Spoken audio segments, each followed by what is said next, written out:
Valentina Carlini, Corsia 4, secondo miglior tempo di iscrizione. Greta Pavana da 5, quinto miglior tempo di iscrizione. Siamo al passaggio in metà gara. 1.898 Carlini, 1.9.46 per la Pavan, entrambe più lente di Elena Pravato, che era passata a 1.6.33 nella batteria precedente.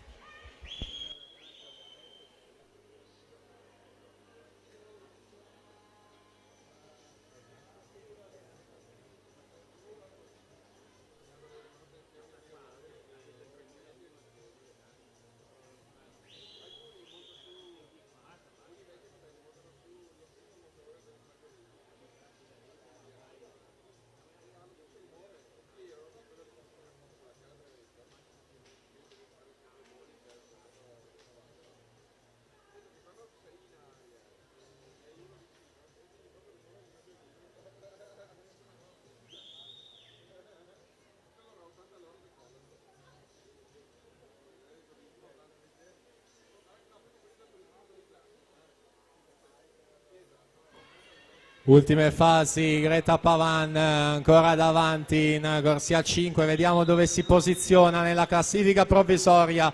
2.21.06 è il suo crono ufficioso, è in terza posizione al momento Valentina Carlini, 2.23.47 al momento in quarta posizione. C'è ancora una batteria già pronta alla partenza, terza e ultima dello 200 d'orso junior femmine. Ragazzi, ancora per cortesia.